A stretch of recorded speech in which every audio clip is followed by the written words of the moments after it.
और आइए शुरुआत करते हैं। आतंक परस्ती का सबसे अव्वल देश पाकिस्तान, जिसके मंसूबों से दुनिया वाकिफ है, उस पाकिस्तान को एक तरफ तो यूएनएससी की तालिबान प्रतिबंध समिति का अध्यक्ष नियुक्त किया गया, जो अपने आप में कई बड़े सवाल खड़े करता है, तो वहीं दूसरी तरफ अमेरिकी राष्ट्रपति ट्रंप ने राष्ट्रीय सुरक्षा चिंताओं का हवाला देते हुए 19 देशों पर यात्रा प्रतिबंध तो लगाया, लेकिन पाकिस्तान को उसमें शामिल नहीं किया। ऐसे में ये दोहरा चरित्र क्या आतंक के खिलाफ सच में जीरो टॉलरेंस की नीति को आगे बढ़ा पाएगा? देखिए।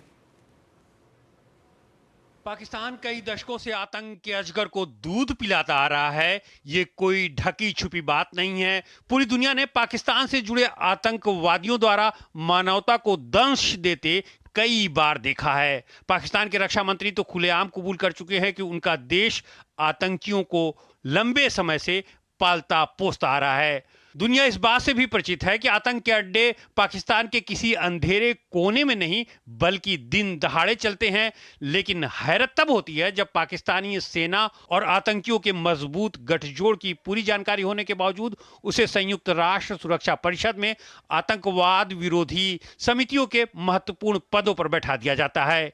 यह सुनने में कितना हास्यास्पद है कि पाकिस्तान को तालिबान के खिलाफ प्रतिबंधित समिति का अध्यक्ष, 9/11 के बाद बनी आतंकवाद विरोधी पैनल का उपाध्यक्ष और संयुक्त राष्ट्र प्रतिबंध व्यवस्था पर एक कार्य समूह का सह अध्यक्ष बना दिया गया।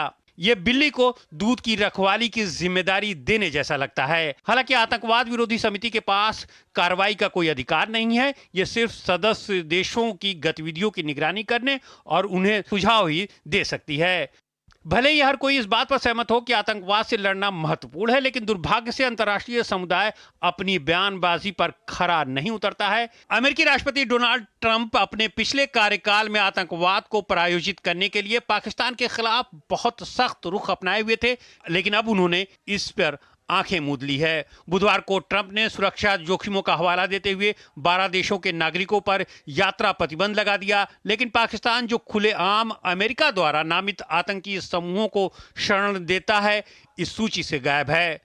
जबकि कुछ महीने पहले तक ऐसी चर्चा थी कि उसे भी इस सूची में डाला जाएगा। मार्च में ट्रंप प्रशासन के एक आंतरिक ज्ञापन में यह संकेत मिला था कि पाकिस्तान को भी इस लिस्ट में शामिल किया जा सकता है, मगर अंतिम सूची से उसका नाम हटा लिया गया। इससे सवाल उठने लगे हैं कि आखिर अचानक ये बदलाव क्यों किया गया। कई लोग इस बदलाव के पीछे पाकिस्तान और ट्रंप से जुड़ी एक अमेरिकी कंपनी वर्ल्ड लिबर्टी फाइनेंशियल के बीच क्रिप्टो करेंसी और ब्लॉकचेन से जुड़े एक बड़े समझौते को कारण मानते हैं। मीडिया रिपोर्ट्स में WLF का ट्रंप परिवार से सीधा संबंध बताया जाता है, जिसमें Eric Trump, Donald Trump junior और जेरेड कुशनर की भागीदारी है। आखिर होगा कैसे, और जीरो टॉलरेंस की जो नीति लेकर पूरी दुनिया आगे बढ़ रही है, अब उस पर आगे क्या हो सकता है? आइए इसी पर चर्चा करते हैं। अशोक सज्जनहार जी हमारे साथ जुड़ रहे हैं, जो कि फॉर्मर सीनियर डिप्लोमेट है। सर, बहुत स्वागत आपका। और उसी के साथ सबसे पहला सवाल कि ये दोहरा चरित्र आखिर क्यों? एक तरफ तो हम देख रहे हैं कि आतंक को रोकने के लिए पूरी दुनिया एक मंत्र के साथ एक साथ आगे बढ़कर लड़ती हुई नजर आ रही है, लेकिन दूसरी तरफ यूएनएससी में इस तरह की अगर स्थितियां होंगी तो सवाल तो उठेंगे ही कि आखिर ऐसा क्यों हो रहा है। आपको क्या लगता है? धन्यवाद मुझे आमंत्रित करने के लिए। देखिए, सवाल तो उठेंगे ही, और ये पहली बार सवाल नहीं उठ रहे हैं, ये बहुत अरसे से सवाल उठ रहे हैं जी। क्योंकि पहले भी ये कहा गया था, जो हमको देखना है जब तालिबान के बारे में हुआ था, जो गुड टेररिस्ट कौन है और बैड टेररिस्ट कौन है। जो आतंकी हैं उनको भी, जो अच्छा है, जो हमारे लिए काम कर रहा है, उसको तो आप गुड टेररिस्ट बता देते हो, जो दूसरा है तो उसको आप बैड टेररिस्ट। तो ये वाली जो दो मुखी चरित्र है, ये तो पूरे विश्व में हिपोक्रेसी जिसे कहा जाए, वो तो पूरे विश्व में बहुत पहले से चलता रहा है।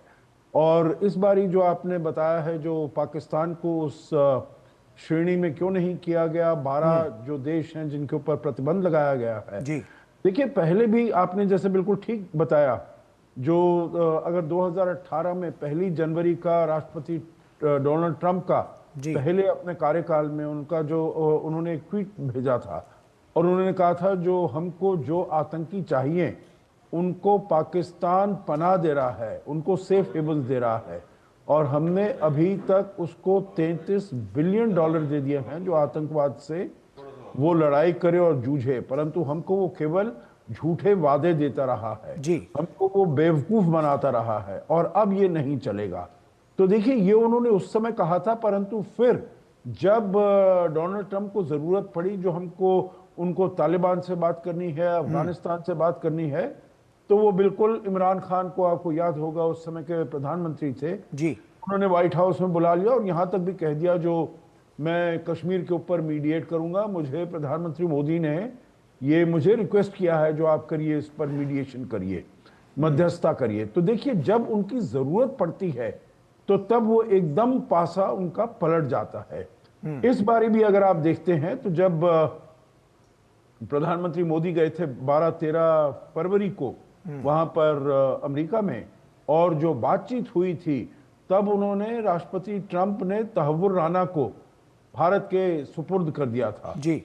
और जो जॉइंट डिक्लेरेशन है उसमें ये बिल्कुल लिखा हुआ है, जैश ए मोहम्मद और लश्कर ए तैयबा, हिजबुल मुजाहिदीन, ये सब पाकिस्तान में है, क्रॉस बॉर्डर टेररिज्म को खत्म करना चाहिए, जो 26/11 हमारे यहाँ पर बंबई में जो हमले हुए थे, उनके जो भी गुनहगार हैं उनके विरुद्ध केस करना चाहिए, वो सब हुआ था। परंतु फिर अब जैसे आपने कहा, ये क्रिप्टो करेंसी और बिल्कुल WLF, हाँ WLF उसका, और फिर कुछ और भी है, जो वहां पर कुछ रेयर अर्थ मिनरल्स हैं, उनको माइन किया जाए, तो वो तो पाकिस्तान उनको ये सहायता करने के लिए तैयार है। तो उसमें उन्होंने अपना रुख बदल दिया है, तो वो अपने फायदे के लिए वो देखते हैं, जो जहां फायदा है वहीं पर वो चले जाते हैं। निश्चित तौर पर सर, एक कहावत भी है कि मीठा मीठा गप गप और तीखा तीखा थू थू। तो कहीं ना कहीं ये जो कहावत है वो यही सार्थक फिट बैठती है, क्योंकि साफ तौर पर जब उनको अपना कहीं फायदा दिखता है तो उसमें उनको आतंकवाद नजर नहीं आता, लेकिन जहां नुकसान दिखता है वहां पर आतंकवाद को लेकर वो अपनी बात ऊंची करते हुए नजर आते हैं। ऐसे में पूरी दुनिया में किस तरह से इसका संदेश जाता हुआ नजर आता है आपको? क्योंकि साफ तौर पर हम देख रहे हैं जीरो टॉलरेंस के लिए आगे बढ़ने की कवायद तो है, लेकिन कहीं ना कहीं साथ जो है वो बीच में छूटता जा रहा है। जी, आप बिल्कुल ठीक कह रहे हैं। देखिए, जब इन देशों का, अमेरिका का, यूरोप का, चीन का, रूस तक का भी मैं यही कहूंगा, जो जब उनके ऊपर ये मार पड़ती है, तब तो ये चाहते हैं जो पूरी दुनिया उनके साथ खड़ी हो।